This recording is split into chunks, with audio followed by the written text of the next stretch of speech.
ತೀವ್ರ ಟೀಕೆ, ಒಂದಿಷ್ಟು ಚರ್ಚೆ, ಎಲ್ಲದಕ್ಕೂ ಗುರಿಯಾಗಿದ್ದಂತಹ ಮೈಸೂರು ದಸರಾ ಇವತ್ತು ಉದ್ಘಾಟನೆಯಾಗಿದೆ. ವಿರೋಧ ಆಕ್ಷೇಪಗಳ ಮಧ್ಯೆ ದಸರಾ ಮಹೋತ್ಸವದ ಉದ್ಘಾಟನೆಯನ್ನು ಒಂದು ರೀತಿ ಹಿಂದೆಂದೂ ಕಾಣದ ಭದ್ರತೆ, ಒಂಥರ ಅಘೋಷಿತವಾದ ಬಂದ್ ಥರ, ಅದರ ಮಧ್ಯೆ ಅಧಿಕಾರಿಗಳು ಮತ್ತು ಅವರ ಸುತ್ತಮುತ್ತಲು ರಾಜಕಾರಣಿಗಳು ಮತ್ತು ಅವರ ಸುತ್ತಮುತ್ತಲು ಇರಬಹುದಾದ ಜನ ಸೇರಿ ಅದನ್ನು ಉದ್ಘಾಟನೆ ಮುಗಿಸಿದ್ದಾರೆ. ಲೇಖಕಿ ಬಾನು ಮುಷ್ತಾಕ್ ಮೈಸೂರಿನ ಚಾಮುಂಡಿ ಬೆಟ್ಟದಲ್ಲಿ ದಸರಾ ಉದ್ಘಾಟನೆ ಮಾಡುವ ಮೂಲಕ ಮಹೋತ್ಸವಕ್ಕೆ ಚಾಲನೆಯನ್ನು ಕೊಟ್ಟಿದ್ದಾರೆ. ತಾಯಿ ಚಾಮುಂಡಿ ಮೂರ್ತಿಗೆ ದೀಪ ಬೆಳಗಿ ಪುಷ್ಪಾರ್ಚನೆ ಮಾಡಿದ್ದಾರೆ. ಸಂಪ್ರದಾಯದಂತೆ ಪೂಜೆ ಸಲ್ಲಿಸಿ ಭಾಷಣವನ್ನು ಮಾಡಿದ್ದಾರೆ. ಬಹು ಸಹಜವಾಗಿ ನಿರೀಕ್ಷಿತವಿತ್ತು. ಸಾಮರಸ್ಯದ ಮಾತುಗಳು ಅಲ್ಲಿ ಬಂದಿವೆ. ತಮ್ಮದೇ ಆದ ಯಾವುದೋ ಕವನವನ್ನು ವಾಚಿಸಿ, ಆಕಾಶ ಭೂಮಿ ಯಾವತ್ತೂ ಯಾರನ್ನೂ ಬೇರೆ ಮಾಡಲ್ಲ, ಮನುಷ್ಯರು ಗಡಿಗಳನ್ನು ಕಟ್ಟಿಕೊಂಡಿದ್ದೇವೆ, ಅದನ್ನು ತೊಡೆದು ಹಾಕೋಣ ಅಂತ ಹೇಳಿದ್ದಾರೆ. ಅವರ ಭಾವನೆ ಸರಿ.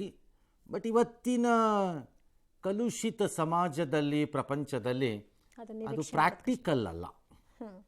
ಕವಿಗಳ ಭಾವನೆಗಳು, ಬಾನು, ಆಕಾಶ, ನೀರು, ರಕ್ತ, ಇದೆಲ್ಲ ಕವನ ಸರಿ, ತಪ್ಪಲ್ಲ, ಆಶಯಗಳ ತಪ್ಪಲ್ಲ.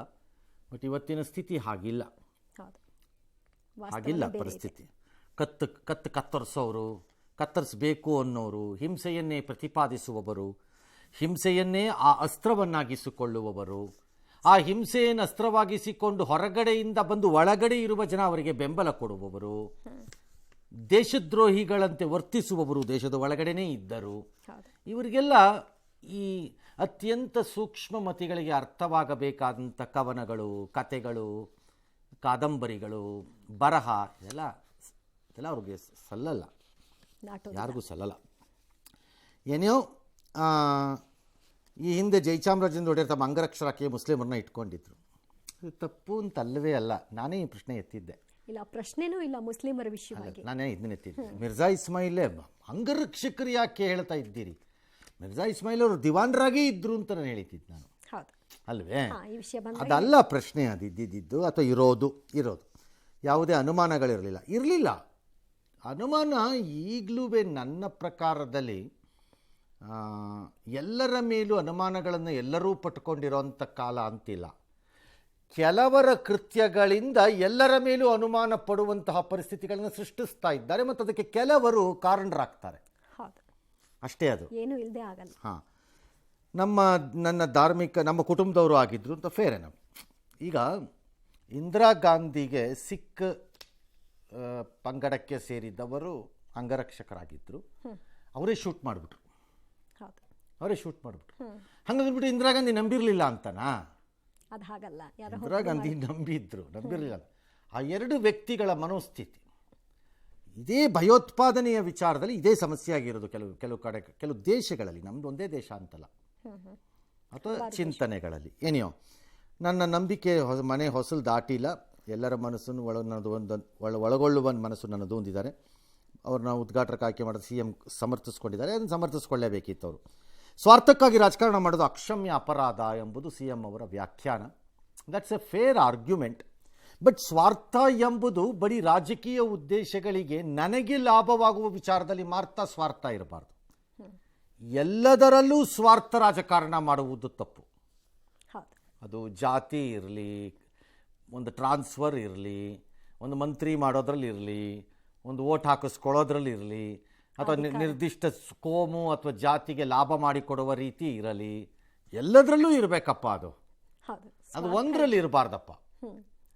ನನಗೆ ಅನುಕೂಲ ಆಗೋದ್ರಲ್ಲಿ ಮಾತ್ರ ಸ್ವಾರ್ಥ ಇರಕೂಡ್ದು ಅಂದ್ಬಿಟ್ರೆ ಹಂಗಾಗಬಾರ್ದು. ಏನೋ ಇನ್ನು ಜಿಲ್ಲಾ ಉಸ್ತುವಾರಿ ಮಹದೇವಪ್ಪ ಮತ್ತು GT ದೇವೇಗೌಡರು ಅವ್ರು ಬಿಡಿ, ಅದು ಎಕ್ಸ್ಪೆಕ್ಟೆಡ್. ಅಲ್ಲಿ ಬರ್ತಾರೆ, ಸಾಧ್ಯವಾದರೆ ಒಂದಿಷ್ಟು ಭಾಷಣ ಮಾಡ್ತಾರೆ. ಅದಕ್ಕಿಂತ ಜಾಸ್ತಿ ಆದರೆ ಒಂಚೂರು ಸಿದ್ದರಾಮಯ್ಯನವ್ರು ಹೊಗಳ್ಬಿಟ್ಟು ಹೋಗ್ತಾರೆ ಅಂತ ಅದು ನಿರೀಕ್ಷಿತ ಇತ್ತು. ವಾಡಿಕೆಯಂತೆ ದಸರಾ ಮಹೋತ್ಸವದ ವಾಡಿಕೆಯಂತೆ ಅವರ ಕೆಲಸವನ್ನು ಮಾಡಿದ್ದಾರೆ.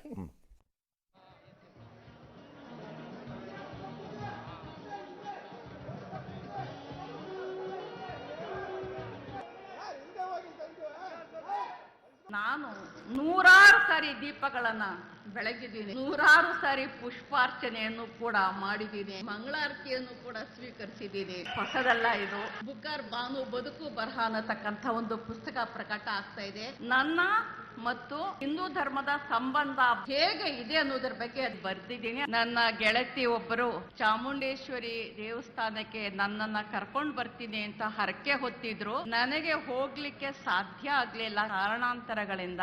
ಈ ಒಂದು ವಿಶಿಷ್ಟ ಸನ್ನಿವೇಶದಲ್ಲಿ ನನ್ನನ್ನು ತಾಯಿ ಚಾಮುಂಡಿ ಕರೆಸ್ಕೊಳ್ತಾ ಇದ್ದಾಳೆ ಅಂತ ಹೇಳಿದೆ. ಬಾನು ಮುಸ್ತಾಕ್ ಅವರು ಹುಟ್ಟಿನಿಂದ ಮುಸ್ಲಿಂ ಮಹಿಳೆ ಆಗಿರಬಹುದು, ಆದ್ರೆ ಅವರು ಮನುಷ್ಯರನ್ನ ಪ್ರೀತಿಸಬೇಕೆ ಹೊರತು ಧರ್ಮದ ಆಧಾರದ ಮೇಲೆ, ಜಾತಿಯ ಆಧಾರದ ಮೇಲೆ ದ್ವೇಷಿಸಬಾರದು. ಇತಿಹಾಸವನ್ನ ತಿರುಚಿ ಸ್ವಾರ್ಥಕ್ಕೋಸ್ಕರ, ರಾಜಕೀಯಕ್ಕೋಸ್ಕರ ಮಾಡ್ತಕ್ಕಂಥದ್ದಿದೆಯಲ್ಲ, ಅದು ಅಕ್ಷಮ್ಯ ಅಪರಾಧ. ನಾಲ್ವಡಿ ಕೃಷ್ಣರಾಜ ಒಡೆಯರವರು ತನ್ನ ಆತ್ಮೀಯ ಗೆಳೆಯರು ಮತ್ತು ಅಂದಿನ ದಿವಾನರಾಗಿದ್ದಂತ ಸರ್ ಮಿರ್ಜಾ ಇಸ್ಮಾಯಿಲ್ ಅವರನ್ನ ತಮ್ಮ ಅಂಬಾರಿಯಲ್ಲೇ ಮೆರವಣಿಗೆಯಲ್ಲಿ ಕರೆದುಕೊಂಡು ಹೋಗುವುದರ ಜೊತೆಗೆ ಧಾರ್ಮಿಕ ಸಹಿಷ್ಣುತೆಯನ್ನ ನಾಲ್ವಡಿ ಕೃಷ್ಣರಾಜ ಒಡೆಯರು ಮೆರೆದಿದ್ದಾರೆ. ಈ ದೇಶದಲ್ಲಿ ನೋಡ್ತಾ ಇದ್ರೆ ಜಾತಿ ಜಾತಿ ಜಾತಿ ಜಾತಿ ಜಾತಿ ಗಟ್ಟಿಯಾಗ್ಬಿಡ್ತಾ ಇದ್ದಾರೆ. ಜಾತಿ ಇದ್ರೆ ಸಾಕು, ನೀವು ಕೆಲಸ ಮಾಡ್ಬೇಕಾಗೇ ಇಲ್ಲ. ತಾಯಿಯಲ್ಲಿ ಬೇಡ್ತಕ್ಕಂಥದ್ದು, ಮನುಷ್ಯರಲ್ಲಿ ಇರ್ತಕ್ಕಂಥ ರಾಕ್ಷಸ. ಮಹಾರಾಜರದು ಪ್ರಸ್ತಾಪ ಆಗಿದ್ರಿಂದ ಮಹಾರಾಜರು ಮಿರ್ಜಾ ಇಸ್ಮಾಯಿಲ್ರನ್ನ ಅಂಬಾರಿನಲ್ಲಿ ಹಿಂದ್ಗಡೆ ಕೂರಿಸ್ಕೊಂಡಾಗ ಅವರ ಮನಸ್ಸಿನಲ್ಲಿ ಇದು ಹೊಳೆದಿರಲಿಲ್ಲ. ಇದು ಮಹಾದೇವಪ್ಪನವರ ಚಿಂತನೆ. ಅವರು ಏನದು ಧರ್ಮ ಸಾಮರಸ್ಯಕ್ಕೆ ಇದು ಅಂತಂದುಬಿಟ್ಟಿಂತ ಅಲ್ಲ, ಇದು ನಿಮ್ದಿದು. ಅದೇ ನಾನು ಹಳೆಯ ಜೋಕ್ ಹೇಳ್ತೀನಲ್ಲ, ಸತ್ಯಜಿತ್ ರೇ ಫಿಲಮ್ದಕ್ಕೆ ಒಡೆದ ಕನ್ನಡಿಯನ್ನು ಬಳಸಿದಾಗ ಅದಕ್ಕೆ ವಿಮರ್ಶೆಕಾರರು ಬರೆದ್ರು, ಆಹಾ ಎಂಥ ಇದು ಯಾವುದೋ ಒಂದು ಫಿಲಮ್, ಸತ್ಯಜಿತ್ ರೇನೋ ಯಾರ್ದೋ ಒಂದರಲ್ಲಿ, ಎಂಥ ಡೈರೆಕ್ಟರ್ ಇರಬೇಕು, ಆ ಹೆಣ್ಣು ಮುಂದೆ ನಿಂತಿದ್ದಾಳೆ, ಅವಳು ಹೃದಯ ಒಡೆದಿದೆ, ಗಂಡ ಹೋಗ್ಬಿಟ್ಟಿದ್ದಾನೆ, ಆ ಕನ್ನಡಿನೂ ಒಡೆದಿದೆ ಅಂತ ಹೇಗೆ ವಿಮರ್ಶೆ ಮಾಡ್ತಾರೋ ಹಾಗೆ ಇದು ಮಹಾದೇವಪ್ಪನವರ ಸಂಶೋಧನಾತ್ಮಕ ವಿಮರ್ಶೆ. ಅವತ್ತು ಮಿರ್ಜಾ ಇಸ್ಮಾಯಿಲ್ರನ್ನ ಮಹಾರಾಜರು ಇವರು ನನ್ನ ದಿವಾನರು ಎಂಬ ಹೆಮ್ಮೆಯಿಂದ ಕೂರಿಸ್ಕೊಂಡಿರೋದು. ಇವನು ಮುಸ್ಲಿಮು, ಈ ಮುಸ್ಲಿಮನ್ನ ನಾನು ಹಿಂದೆ ಕೂರಿಸ್ಕೊಳ್ಳೋದ್ರಿಂದ ನಾನೇನೋ ಒಂದು ದೊಡ್ಡ ಸರ್ವಧರ್ಮ ಸಹಿಷ್ಣುತೆ ಭಾಷೆ ಇದನ್ನು ಬಿಗಿತಾ ಇದ್ದೀನಿ ಅಂತ ಅಲ್ಲ. ಯಾಕಂದರೆ ಅವತ್ತು ಆ ಪ್ರಶ್ನೆ ಅವ್ರಿಗೆ ಉದ್ಭವ ಆಗಿರಲಿಲ್ಲ, ಆಗೋ ಪರಿಸ್ಥಿತಿ ಇರಲಿಲ್ಲ. ಇದು ಮಹಾದೇವಪ್ಪನವರ ಸಂಶೋಧನೆ. That's A different issue. ಆ ಥರ ಲಿಂಕ್ ಮಾಡಬೇಡಿ. ಇವತ್ತು ಅವರು ಏನು ಮಾಡಿದ್ದಾರೆ ಅದು ಒಂದು ಫೇರ್ನೆಸ್. ಇಲ್ಲಿ ಎದ್ದಿದ್ದ ಕ್ವಶನ್ನು, ಈಸ್ ದಿ ಫೆಸ್ಟಿವಲ್ ಹಿಂದೂನಾ ಅಲ್ವಾ ಅಷ್ಟೇ. ಪಾಲನೆ ಮಾಡುವುದು ಬೇರೆ, ನಂಬಿಕೆ ಬೇರೆ. ಬಾನು ಮುಷ್ತಾಕ್ ಅವರು ಗ್ರೇಟ್ ಇವತ್ತು, ಯಾಕಂದರೆ ಅವರ ನಡವಳಿಕೆಯಿಂದ ಅವರು ತಮ್ಮತನ ಏನು ಅಂತ ತೋರಿಸಿದ್ದಾರೆ. That's A very fair thing ಅದು. ಬಟ್ ಮೂಲ ಕ್ವಶನ್ ಸಾಲ್ವ್ ಮಾಡಲ್ಲ, ಇದೆಲ್ಲದಕ್ಕೂ ಉತ್ತರ ಸಾಲ್ವ್ ಮಾಡಲ್ಲ ಅದು. ಯಾಕೆ ಅಂತ ಹೇಳ್ತೀವಿ. ಈಗ ನಾಳೆ ಜಾಮಿಯಾ ಮಸೀದಿನಲ್ಲಿ ಒಬ್ರು ಹಿಂದೂ ಯಾರೋ ಒಬ್ರು ಹೋಗ್ಬಿಟ್ಟು ಅಲ್ಲೇನೋ ಅವರ ಇದರಲ್ಲಿ ಪಾಲ್ಗೊಳ್ತಾರೆ ಅಂತ, ಅದು ನಾಳೆಯಿಂದ ಹಾಗಾದ್ರೆ ಹಿಂದೂ ಮಸೀದಿ ಆಗತ್ತೆ? ಹೇಗಾಗತ್ತೆ? ಹಂಗಾಗಲ್ಲ. ಯಾವ ಧರ್ಮದ್ದೋ ಆ ಧರ್ಮದ್ದೇ ಅದು. ಅದು ಧರ್ಮದ್ದ ಅಲ್ಲವಾ ಅನ್ನೋ ಪ್ರಶ್ನೆ ಇತ್ಯರ್ಥ ಆಗಲಿಲ್ಲ ಇಲ್ಲಿ. ಬಾನು ಮುಷ್ತಾಕ್ ಅವರು ನೀವೆಲ್ಲರೂ ನಿರೀಕ್ಷೆ ಮಾಡಿದ್ದಕ್ಕಿಂತ ಅತ್ಯಂತ ಶ್ರದ್ಧಾಪೂರ್ವಕವಾಗಿಯೂ ಭಿನ್ನವಾಗಿಯೂ ಮತ್ತು ಅವರ ಮನಸ್ಥಿತಿಗೆ ಸರಿಯಾಗಿಯೂ ಅವ್ರು ನಂಬಿರುವುದಕ್ಕೆ ತಕ್ಕದಾಗಿಯೂ ಮಾಡ್ಕೊಂಡು ಹೋಗಿದ್ದಾರೆ. That's A fair thing. But the original question remains. ಈಗ ನಾಳೆ ಒಬ್ಬರು ಪಾದ್ರಿ ಬಂದು, ಫಾದರ್ ಚಾಮುಂಡಿ ಬೆಟ್ಟದಲ್ಲಿ ಬಂದು ತಾಯಿ ಚಾಮುಂಡೇಶ್ವರಿ ದೇವಸ್ಥಾನದ ಒಳಕ್ಕೆ ಹೋಗ್ಬಿಟ್ಟು ಮಂಗಳಾರತಿ ಸ್ವೀಕಾರ ಮಾಡಿದ್ದಾರೆ. ಹಾಗಾದ್ರೆ ನಾಳೆ ಅದರಿಂದ ಅಲ್ಲಿ ಅದು ಸೆಕ್ಯುಲರ್ ದೇವಸ್ಥಾನ ಅಂದರೆ ಕ್ರಿಶ್ಚಿಯನ್ರಿಗೂ ಸೇರಿದ ದೇವಸ್ಥಾನ ಅಂತ ಡಿಕ್ಲೇರ್ ಮಾಡ್ತೀರೋ? ಹಾಗಾಗಲ್ಲ. ರೋಮಲ್ಲಿ ಚರ್ಚ್ಗೆ ಹೋಗ್ಬಿಟ್ಟು ಪೋಪ್ ಇರೋ ಜಾಗದಲ್ಲಿ ಹೋಗ್ಬಿಟ್ಟು ನಾನು ಪಾರ್ಟಿಸಿಪೇಟ್ ಮಾಡಿದೆ ಅಂತ ಯಾರೋ ನಮ್ಮದು ಚಾಮುಂಡಿ ದೇವಸ್ಥಾನದ ಅರ್ಚಕರೇ ಹೋಗ್ಬಿಟ್ಟು ಅಲ್ಲಿ ಹೋಗ್ಬಿಟ್ಟು ಒಂದು 4 ಮಂತ್ರ ಹೇಳ್ಬಿಟ್ಟು ಎಲ್ಲ ಮಾಡ್ಬಿಟ್ಟು ಬಂದರೆ ಅದಾಗತ್ತೋ? ಹಂಗಾಗಲ್ಲ. ಅದು ಅದಕ್ಕೆ ಸೇರಿದ್ದು. ಬಟ್ ಇವತ್ತಿನ ಇದನ್ನು ಇತ್ಯರ್ಥ ಮಾಡ್ಕೊಂಡಿದ್ದಾರೆ. ಅದನ್ನು ಹಾಗೆ ಮುಂದಕ್ಕೆ ತಗೊಂಡು ಹೋಗೋದು ಉತ್ತಮ. ಜೀನಿ ಸ್ಲಿಮ್ ರೆಫರ್ ಮಾಡ್ಬೇಕಾದ್ರೆ ಕಾರಣ ಏನಂದ್ರೆ ವೇಟ್ ಲಾಸ್ ಸಲುವಾಗಿ ನನ್ ಬಾಳ ಜನ ಕೇಳಿದ್ರು. ಫಸ್ಟ್ ನಾನ್ ತಗೊಂಡು ನನಗೆ ರಿಸಲ್ಟ್ ಬಂದ್ಮೇಲೆ ಆಮೇಲೆ ನಾನು ಜೀನಿ ಸ್ಲಿಮ್ ಇನ್ನೊಬ್ಬರಿಗೆ ಪ್ರಿಪೇರ್ ಮಾಡಿದ್. ಸುಸ್ತಾಗೋದು ಕಡಿಮೆ ಆಯ್ತು, ವೀಕ್ನೆಸ್ ಅದು ಏನೂ ಇಲ್ಲ, ಪೂರಾ ಹೆಲ್ದಿ ಅದೇನೆ. ವೇಟ್ ಜಾಸ್ತಿ ಇರೋರಲ್ಲಿ ಏನೇ ಡೌಟ್ ಇಲ್ಲದೆ 100% ಬಳಸಬಹುದು. ಪ್ರತಿದಿನ ನಮ್ಮ ಜೀನಿ ಸ್ಲಿಮ್ ನ ಯೂಸ್ ಮಾಡಿ ಯಾವುದೇ ಸೈಡ್ ಎಫೆಕ್ಟ್ ಇಲ್ದಂಗೆ ನೀವು ಸಣ್ಣ ಆಗ್ತೀರಾ. ಇದಕ್ಕೂ ಮುನ್ನ ಚಾಮುಂಡಿ ಬೆಟ್ಟದಲ್ಲಿ ತಾಯಿ ಚಾಮುಂಡಿಗೆ ಲೇಖಕಿ ಬಾನು ಮುಷ್ತಾಕ್ ನಮಿಸಿದ್ರು. ಕುಟುಂಬದ ಜೊತೆಗೆ ಚಾಮುಂಡಿ ಬೆಟ್ಟಕ್ಕೆ ಆಗಮಿಸಿ ಬಾನು ಮುಷ್ತಾಕ್ಗೆ ಪೂರ್ಣಕುಂಭ ಸ್ವಾಗತವನ್ನು ಕೊಡಲಾಯಿತು. ಹಿಂದೂ ಧರ್ಮದ ನೀತಿ ನಿಯಮ ಸಂಪ್ರದಾಯಕ್ಕೆ ಎಲ್ಲೂ ಕೂಡ ಚ್ಯುತಿಬಾರದಂತೆ ಅವರು ನಡ್ಕೊಂಡ್ರು. ಪ್ರತಿ ಹಂತದಲ್ಲೂ ಸಿಎಂ ಸಿದ್ದರಾಮಯ್ಯ ಅವ್ರನ್ನ ಗೈಡ್ ಮಾಡ್ತಾ ಇದ್ರು. ಉದ್ಘಾಟನೆ ತೀವ್ರ ವಿವಾದವಾಗಿದ್ದರಿಂದ ಹೆಜ್ಜೆ ಹೆಜ್ಜೆಗೂ ಬಿಗಿ ಭದ್ರತೆಯನ್ನ ಮಾಡಲಾಗಿತ್ತು. ಉದ್ಘಾಟನೆ ಹಾಗೂ ಪೂಜೆ ಎಲ್ಲವೂ ಕೂಡ ನೆರವೇರಿದ ಬಳಿಕ ಮಾತನಾಡಿದ ಬಾನು ಮುಷ್ತಾಕ್, ಬೇರೆ ಧರ್ಮಗಳ ಬಗ್ಗೆ ನನಗೆ ಅಪಾರ ಪ್ರೀತಿ ಇದೆ. ನಾನು ಹೇಳುವುದು ಏನು ಉಳ್ಕೊಂಡಿಲ್ಲ, ಎಲ್ಲವನ್ನ ನನ್ನ ನಡವಳಿಕೆ ಹೇಳುತ್ತೆ, ಎಲ್ಲದಕ್ಕೂ ಉತ್ತರ ಕೊಟ್ಟಿದ್ದೀನಿ ಅಂತ ಎಲ್ಲ ಟೀಕೆಗಳಿಗೆ ಉತ್ತರವನ್ನ ಕೊಟ್ಟರು. ಇನ್ನೊಂದು ಕಡೆ ದಸರಾ ಉದ್ಘಾಟನೆಗೆ ಬಾನು ಮುಷ್ತಾಕ್ ಆಯ್ಕೆಗೆ ವಿರೋಧಿಸಿದಂತಹ ಬಿಜೆಪಿ ನಾಯಕರು ಕೂಡ ಇವರ ಇವತ್ತಿನ ನಡೆಯನ್ನ ಸ್ವಾಗತಿಸಿದ್ದಾರೆ.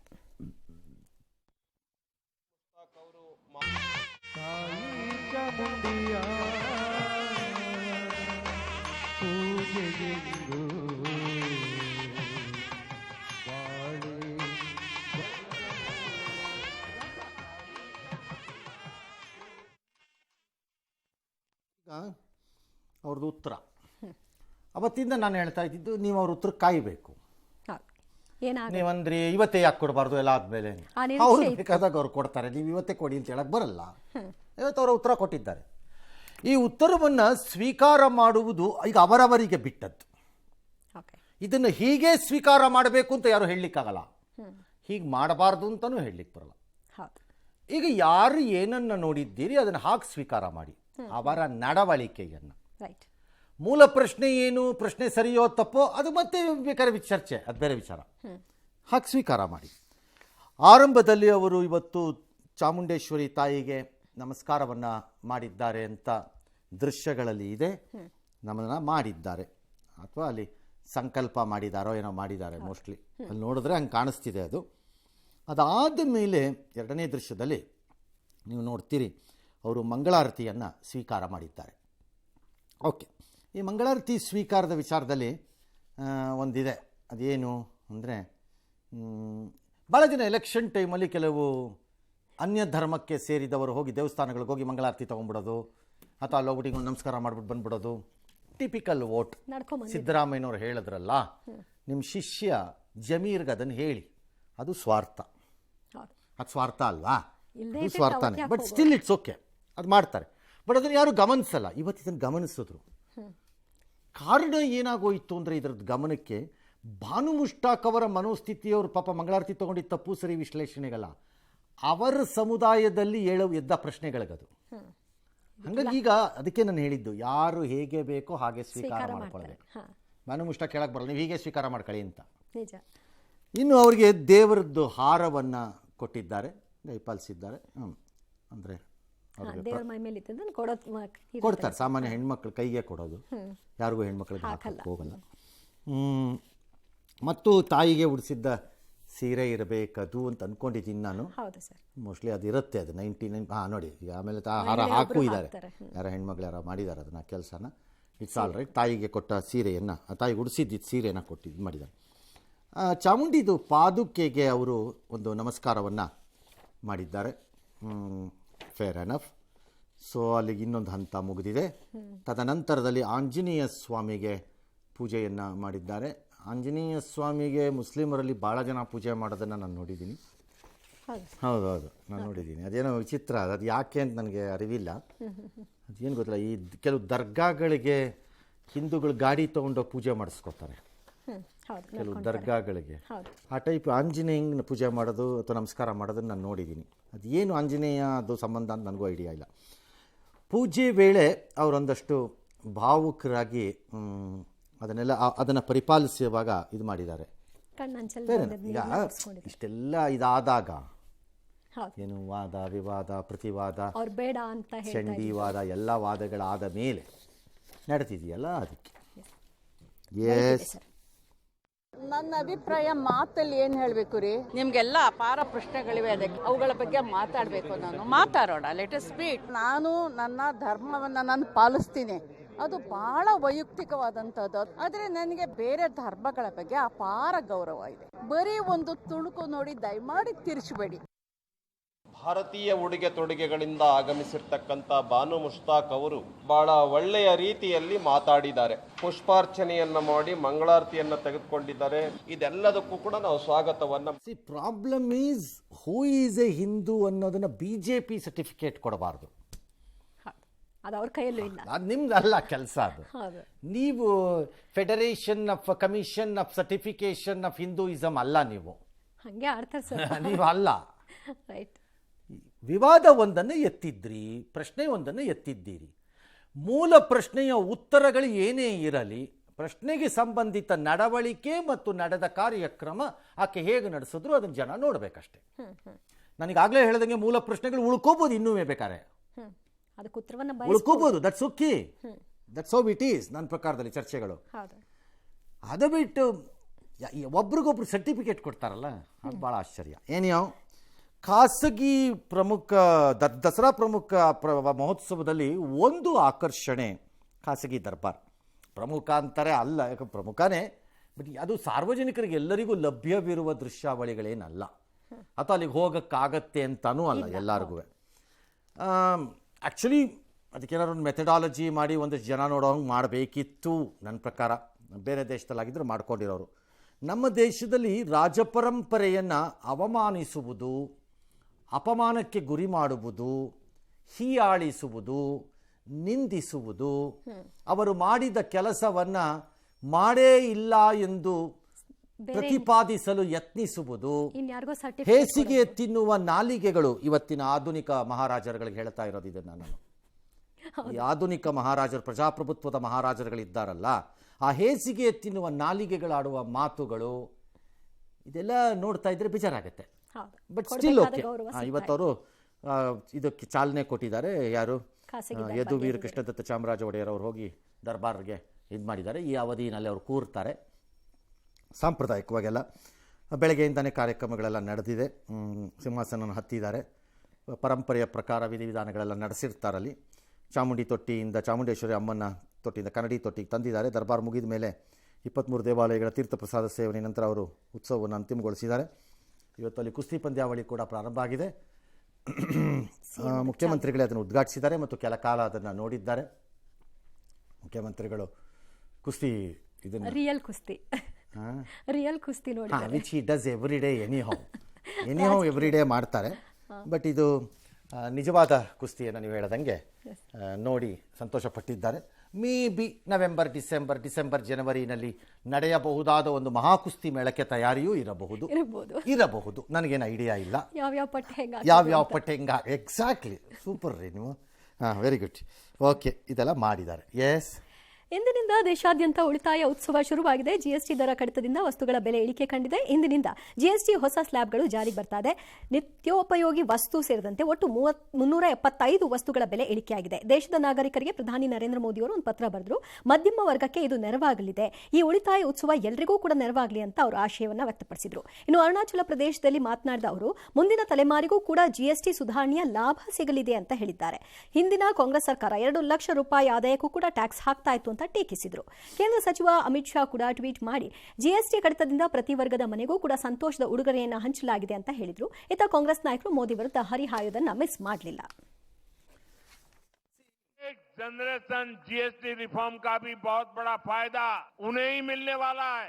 आपको अब हर महीने घर के बजट में बहुत राहत मिलने वाली. साल 2014 के पहले 2017ರಲ್ಲಿ ನರೇಂದ್ರ ಮೋದಿ ಅವರೇ ಮೊದಲನೇ ಬಾರಿಗೆ ಜಿಎಸ್ಟಿಯನ್ನ ಜಾರಿಗೆ ಕೊಟ್ಟವರು. ನಂಬರ್ ಆಫ್ ರೇಟ್ಗಳನ್ನ ಜಾಸ್ತಿ ಮಾಡಿದವರು ಮೋದಿ ಅವರು. ಈಗ 8 ವರ್ಷ ತಗೊಂಡಿದ್ದಾರಲ್ಲ ಟ್ಯಾಕ್ಸ್, ಅದೆಲ್ಲ ಕೊಟ್ಬಿಡು ಅಂತ ವಾಪಸ್. ಈಗ ಎಷ್ಟು ತಗೊಳಕ ಅವರು. ಮುಖ್ಯಮಂತ್ರಿಗಳದ್ದು ವಾದ ಭಾಳ ಚೆನ್ನಾಗಿದೆ. 8 ವರ್ಷದ ಟ್ಯಾಕ್ಸ್ ಅವ್ರು ಜಾಸ್ತಿ ಮಾಡಿ ಮಲ್ಟಿ ಸ್ಲ್ಯಾಬ್ ಮಾಡಿ ಹಾಕ್ಬಿಟ್ರಲ್ಲ, ನೀವು ವಸೂಲಿ ಮಾಡ್ಕೊಂಡು ಎಂಜಾಯ್ ಮಾಡಲಿಲ್ವಾ ಕರ್ನಾಟಕದಲ್ಲಿ? ಅದನ್ನು ಆ ಅವಧಿಯಲ್ಲಿ ಮಾತಾಡೋಕೆ ಅವಕಾಶ ಇರಲಿಲ್ವಾ ಸರ್? ಯಾಕೆ ಅವಾಗ ಬೇಡ ಅಂತ ಬರ್ಕೊಡ್ಲಿಲ್ಲ ನೀವು? ಅವ್ರು ವಾಪಸ್ ಕೊಡೋದಿರಲಿ, ನೀವೇ ಬರ್ಕೊಟ್ಬಿಡ್ಬೇಕಾಗಿತ್ತು ನನಗೆ ಬೇಡ ಆ ದುಡ್ಡು ಅಂತ.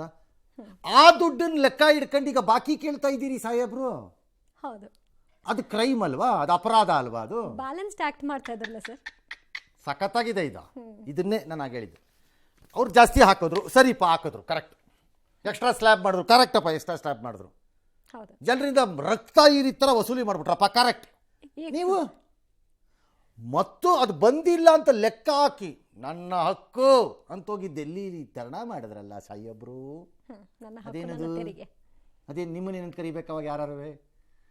ಈ ಥರದ ವಾದಗಳಿಂದ ಪ್ರಯೋಜನ ಇಲ್ಲ. There is no point. ಈಗ 1.5 Number ಲಕ್ಷ two. ಕೋಟಿ ಹಾಂ, 1.5 ಲಕ್ಷ ಕೋಟಿ ನಷ್ಟ ಆಗತ್ತೆ ಸರ್ಕಾರ ನಡೆಸೋದು. ಯಾವ ನಷ್ಟನೂ ಆಗಲ್ಲ, ಸುಮ್ಮನೆ ಬಿಡ್ತಾರೆ ರೈಲ್ನ ಅಷ್ಟೇ. ಯಾವ ನಷ್ಟನೂ ಆಗಲ್ಲ ಇವ್ರಿಗೆ, ಸುಮ್ಮನೆ ಹೊಡಿತಾರೆ.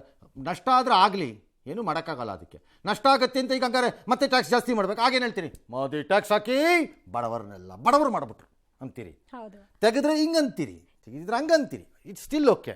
ಪಾಲಿಟಿಕ್ಸ್ ನಿಮ್ಮದು, ಅದಕ್ಕೆಲ್ಲ ಉತ್ತರ ಇಲ್ಲ. ಎಕನಾಮಿಕ್ಸ್ಗೂ ಪೊಲಿಟಿಕ್ಸ್ಗೂ ಸಂಬಂಧ ಇಲ್ಲ. 8 ವರ್ಷದ ಟ್ಯಾಕ್ಸ್ ಕೊಡಿ ಅಂತಿದ್ದಾರಲ್ಲ, ಅವ್ರು ಕೊಡ್ತಾರೆ, ನೀವು ಜನಕ್ಕೆ ಕೊಟ್ಬಿಡ್ತೀರಾ? ವಾಪಸ್ ಜನಕ್ಕೆ ತಲುಪಿಸಿ. ಈಗ IT ಮಾತಾಡ್ತಾರೆ. ಈಗ ಫಾರ್ ಎಕ್ಸಾಂಪಲ್ IT ಇವ್ರು ಯಾರೋ ಪ್ರಿಯಾಂಕರ್ಗೆ ಹೇಳಿದ್ದಾರೆ 8 ವರ್ಷ ಜನರನ್ನು ಬಾವಿಗೆ ತಳ್ಳಿದ್ಯಾರು, ಈಗ ಯಾವುದು ಕೊಟ್ಬಿಡಿ ಆ ದುಡ್ಡೆಲ್ಲ ವಾಪಸ್ ಅಂತ ಕೇಳಿದರೆ. ಆಯ್ತಪ್ಪ, ಈಗ IT 2 ಲಕ್ಷ ರೂಪಾಯಿಗೆ ನೀವು ಲಿಮಿಟೇಷನ್ ಹಾಕಿಬಿಟ್ಟು ಇನ್ಕಮ್ ಟ್ಯಾಕ್ಸ್ ಎಕ್ಸಂಪ್ಷನ್ ಕೊಡ್ತಾ ಇದ್ರಪ್ಪ. ಈಗ ಅದೆಷ್ಟೋ ಲಕ್ಷ ಆಗೋಗಿದೆಯಪ್ಪ. ಈಗ ನಾನು ನಿಮ್ಗೊಂದು ಕಾಗದ ಬರೀತೀನಿ, ಆ ಟೈಮಲ್ಲಿ ನೀವು ರಕ್ತ ಹೀರಿದ್ದು ವಾಪಸ್ ಕೊಡ್ರಿ ಅಂತ. ಕೊಡ್ಸ್ರಪ್ಪ, ರಾಜೀವ್ ಗಾಂಧಿ ಕಾಲದಿಂದ ಕರ್ಕೊಂಬಂದು ಕೊಡ್ಸ್ರಿ ವಾಪಸ್. ಹಂಗಾರೆ ಅದೆಂಗದು? ಅದು ಹಳೆ ಲೆಕ್ಕ ಅಲ್ಲ. ಯಾಕೆ ಈ ಥರದ್ದು ಚಿಲ್ಲರೆ ವಿಷಯ ಇಟ್ಕೊಂಡು ಅದನ್ನು ಪಾಯಿಂಟ್ ಗೈನ್ ಮಾಡ್ತೀವಿ ಅಂತ ಅನ್ಕೋಬಾರ್ದು. ಇದರ ಲಾಭವನ್ನು ಎಲ್ಲರೂ ಪಡೆದಿದ್ದೀರಿ. Let Karnataka say we have not benefited by GST. ಹೇಳಿ ನೋಡೋಣ, ಹೇಳಿ ನೋಡೋಣ. ಸುಮ್ಮನೆ ಹೇಳ್ತೀರಿ ಇದು ಕತೆ. ಆಮೇಲೆ ಅವ್ರು ರೇವಂತ್ ರೆಡ್ಡಿ ಯಾರು ಇದು ನಷ್ಟನ ಕೇಂದ್ರನೇ ಭರಿಸ್ಬೇಕು. ಯಾಕೆ ಭರಿಸ್ತಾರೆ? ನೀವೇ ಒಪ್ಪಿರುತ್ತಾನೆ. ಈಗ ರಸ್ತೆನಲ್ಲಿ ನಿಂತ್ಕೊಂಡು ಮೈಕ್ ಹಿಡ್ಕೊಂಡು ಬುರುಡೆ ಬಿಟ್ಟರೆ ನಿಂತ್ಕೊಂಡ್ಬಿಟ್ಟು ರೇವಂತ್ ರೆಡ್ಡಿ ಅನ್ನೋ ಗಿರಾಕಿ ಅಲ್ರಿ ಪಾರ್ಟಿ. ನಿಮ್ಮ ಮಿನಿಸ್ಟರ್ ಏನು ಮಣ್ಣು ತಿಂತಾ ಇದ್ರ, ನಿದ್ದೆ ಉಳಿತಿದ್ರ ಅಲ್ಲಿ ಮೀಟಿಂಗಲ್ಲಿ ಅವತ್ತು ಪಾಸ್ ಮಾಡಿದಾಗ? ಸರ್ಕಾರದ ವತಿಯಿಂದ ಏನು ಮಾಡ್ತಿದ್ರಿ ಅವತ್ತು? This is politics. ಇದು ಕೊನೆ ಇಲ್ಲ, ಭಾಳ ಸರಳ, ಇದಕ್ಕೆ ಎಂಡ್ ಇಲ್ಲ. ಹಾಗಾಗಿ ಸರಿ, ಆಹಾರ ವಸ್ತುಗಳು ಅದೆಲ್ಲ ನಿಮ್ಗೆ ಗೊತ್ತಿರೋ ಪ್ರಕಾರದಲ್ಲಿ ಇವತ್ತು 5% ಬಂದಿದೆ. 5ರಿಂದ 12ರಲ್ಲಿತ್ತು. ಕೆಲವು ಮನೆ ಬಳಕೆ ವಸ್ತುಗಳು, ಎಲೆಕ್ಟ್ರಾನಿಕ್ ವಸ್ತುಗಳು 28ರಿಂದ 18. ಅದೇ ಥರ ವಾಹನ ಮತ್ತು ಸಿಮೆಂಟು ಅಷ್ಟೇ 28ರಿಂದ 18. ಪಾದರಕ್ಷೆ, ಉಡುಪು, ಆರೋಗ್ಯ ಕ್ಷೇತ್ರ, ಲೇಖನ ಸಾಮಗ್ರಿ ಇದೆಲ್ಲ 12 ಅಥವಾ 18 ಅಥವಾ 5ರಲ್ಲಿತ್ತು. ಎಲ್ಲವೂ ಒಂದು ಸ್ಟ್ಯಾಂಡರ್ಡೈಸ್ ಆಗಿ 5ಕ್ಕೆ ಬಂದಿದ್ದರೆ ಲೇಖನ ಸಾಮಗ್ರಿ ಮಾತ್ರ 0 ಕೊಟ್ಟೋಗಿದೆ. ಕೃಷಿ ಕ್ಷೇತ್ರದಲ್ಲಿ ಕೆಲ 12ರಿಂದ 18 ಇತ್ತು, ಅದನ್ನು 5ಕ್ಕೆ ಇಳಿಸಿದ್ದಾರೆ. ಲೆಟ್ಸ್ ಸಿ ಇದೇನು ಮಾಡುತ್ತೆ, ಯಾವ ರೀತಿ ಇಂಟರ್ನಲ್ ಕನ್ಸಂಪ್ಷನನ್ನು, ಆಂತರಿಕ ಬಳಕೆಯನ್ನು ಹೆಚ್ಚಿಸುತ್ತೆ, ಯಾವ ಪ್ರಾಡಕ್ಟ್ಗಳಿಗೆ ಇದು ಲಾಭ ತರ್ಬೋದು ಅಂತ. ರಫ್ಲಿ ಒಂದು 350-400 ಉತ್ಪನ್ನಗಳನ್ನು ಕೇಂದ್ರ ಸರ್ಕಾರ ಗುರುತಿಸ್ಕೊಂಡಿದೆಯಂತೆ. ಅವುಗಳ ಮೇಲೆ ಪರಿಣಾಮ ಹೆಂಗೆ ಬರುತ್ತೆ ಮತ್ತು ಅದರ ಸೇಲ್ಸ್ ಏನಾಗತ್ತೆ ನೋಡೋಣ ಅಂತ ಗೊತ್ತಾಗತ್ತೆ. ಅದೆಲ್ಲ ಇವಾಗ ಸದ್ಯದಲ್ಲೇ. ಮತ್ತು ಎಷ್ಟರಲ್ಲಿ ಟ್ರಾನ್ಸ್ಫರ್ ಆಗಬೇಕು ಜನಕ್ಕೆ ಅಂತ. ಫಾರ್ ಎಕ್ಸಾಂಪಲ್, ನಮ್ಮಲ್ಲಿ ನಂದಿನಿನವರು ನಿಯತ್ತಾಗಿ ಅದನ್ನು ತಮ್ಮ ರೇಟನ್ನು ತಾವು ಇಳಿಸಿಸ್ಕೊಟ್ಬಿಟ್ಟು ಭಾಳ ನಿಯತ್ತಾಗಿ ಇಳಿಸಿದ್ರು. GST ಹಿಂಗಾಯ್ತಪ್ಪ, GST ತೆಗೆದಿದ್ದಾರಪ್ಪ, ಹಾಗಾಗಿ ನಿಮ್ಮ ತುಪ್ಪದ್ದು ಬೆಲೆ ಇಷ್ಟಪ್ಪ, ಅದನ್ನು ಚೀಸ್ದೋ ಯಾವ್ದ್ರದ್ದು ದುಡ್ಡು ಇಷ್ಟಪ್ಪ ಅಂತ ಹೇಳ್ಬಿಟ್ಟು ಬೆಣ್ಣೆ ಯಾವ್ದು ಇಷ್ಟಿಷ್ಟಪ್ಪ ಅಂತ ಇಳಿಸ್ಕೊಟ್ಟಿದ್ದಾರೆ. ಅಲ್ಲಿ ನೋಡಿ, ತಮಿಳ್ನಾಡಲ್ಲಿ ಇಳಿಸೇ ಇಲ್ಲ ಅವಿನ್ನವರು. ಅದನ್ನು ಮಾತಾಡಕ್ಕೆ ಮಾತ್ರ ಕೊರತೆನೇ ಇಲ್ಲ ಅಲ್ಲಿ ಯಾರಿಗೂ. ಬುರುಡೆ ಬಿಡ್ತಾ ಇರ್ತಾರೆ ರೈಲಿನ, ಬರೀ ಮಾತು. ಅದ್ಯಾಕೆ ಇಳಿಸ್ಬಾರ್ದಲ್ಲಿ? ಇಳಿಸ್ಬೇಕಲ್ಲ, ಇಡೀ ದೇಶಕ್ಕೆ ತಂದಿರೋದಲ್ಲ, ಇಳಿಸಿರಲ್ಲ. ಮೋದಿ ಮಾಡಿದ ಅನ್ಯಾಯ ಅಂತ ಬುಡದಲ್ಲಿ ಅಲ್ಲಿ ಇದು ಆನೆ ಸತ್ ಬಿದ್ದಿರುತ್ತೆ. ವಾಸನೆ ಅಂದ್ರೆ ವಾಸನೆ ತಡ್ಕೊಳಕ್ಕಾಗಲ್ಲ. ಜನಕ್ಕೆ ಮಾಡೋ ಅನ್ಯಾಯ ಮಾತ್ರ. ಹಾಗಾಗಿ let us wait. Internal consumption ಏನಾಗುತ್ತೆ ಇದರಿಂದ. ಕೇಂದ್ರ ಸರ್ಕಾರ ಹೇಳ್ತಿರೋದು ಒಟ್ಟು ಲಾಸೇ 42,000 ಕೋಟಿ ಆಗ್ಬೋದು ಅಂತಾರೆ ವರ್ಷಕ್ಕೆ. ಅದೆಂಗೆ ನಿಮ್ಗೆ 1.5 ಲಕ್ಷ ಕೋಟಿ ಆಗ್ಬಿಡುತ್ತೆ ರಾಜ್ಯದ ಸರ್? 1.5 ಲಕ್ಷ ಕೋಟಿ ಆಗಕ್ಕೆ ಚಾನ್ಸೇ ಇಲ್ಲ. ಒಂದು ವೇಳೆ ಆಯಿತು ಅಂತ ಇಟ್ಕೊಳ್ಳೋಣ, 1.5 ಲಕ್ಷ ಕೋಟಿ ಆಗತ್ತೆ ಅಂತಲೇ ಇಟ್ಕೊಳ್ಳೋಣ. ಒಂದು ವೇಳೆ ಎಕನಾಮಿಕ್ಸಲ್ಲಿ ಹೇಳ್ತೀನಿ ಇದನ್ನು, ಆರ್ಥಿಕವಾಗಿ ವರ್ಷಕ್ಕೆ 12,000 ಕೋಟಿ ಆಯಿತು. ಅಯ್ಯೋ ಸಾರಿ, ತಿಂಗಳಿಗೆ ನಿಮ್ಮ ಲೆಕ್ಕಾಚಾರದಲ್ಲಿ 1.5 ಆಗಲ್ಲ, ನನಗೆ 100% ಗೊತ್ತಿದೆ. 12,000 ಕೋಟಿಗೆ ಬಂದು ಕೂತ್ಕೊಂಡ್ರಿ ನೀವು. 12 ಇಲ್ಲ 10,000 ಕೋಟಿ, ಹೆಚ್ಚು ಕಡಿಮೆ 10ರಿಂದ 12,000 ಕೋಟಿಗೆ ಬಂದು ಕೂತ್ಕೊತೀರಿ. ನಿಮ್ಮ ಕನ್ಸಂಪ್ಷನ್ ರೈಸ್ ಆಗಿ ಕಲೆಕ್ಷನ್ ಇಂಪ್ರೂವ್ಮೆಂಟ್ ಮಾಡಿಕೊಂಡ್ರೆ ಕರ್ನಾಟಕದಲ್ಲಿ ನನ್ನ ಪ್ರಕಾರ ಇನ್ನೂ 30% GST ಇಲ್ಲ. ಹಿಂದೆ ಸಿದ್ದರಾಮಯ್ಯವ್ರು ಒಂದ್ಸರಿ ಹೇಳಿದ್ರು, ಟ್ಯಾಕ್ಸ್ ಕಲೆಕ್ಟ್ ಮಾಡೋದನ್ನ ಟೈಟ್ ಮಾಡ್ಕೊಂಡು ಮಾಡ್ತಿದ್ವಿ. ಅದನ್ನು ಮಾಡಿದ್ರೆ ಆಟೋಮೆಟಿಕಲಿ ಬರುತ್ತಾ ದುಡ್ಡು. There is still a space for more collection of GST. Existing markets ಅಲ್ಲಿ ನಾ ಹೇಳ್ತಿರೋದು, ಹೊಸ ಪರ್ಚೇಸು ಮತ್ತೆ ಅಡಿಷನಲ್ ಪರ್ಚೇಸ್ ಅಲ್ಲ. ಎಕ್ಸಿಸ್ಟಿಂಗಲ್ಲೇ ಜಾಗ ಇದೆ ನಿಮಗೆ. ಒಂದು 30% ನನ್ನ ಪ್ರಕಾರದಲ್ಲಿ ಇವೇಷನ್ ಇದೆ ಕರ್ನಾಟಕದಲ್ಲಿ. ನೀವು ಆ ಇವೇಷನ್ 10% ಎಳೆದು ನಿಲ್ಸಿದ್ರೆ ಸಾಕಪ್ಪ, ಬೇಕಾದಷ್ಟು ದುಡ್ಡು ಆಗುತ್ತೆ. ಲಾಸ್ ಅನ್ನೋ ಮಾತೇ ಬರಲ್ಲ. ಎಸ್.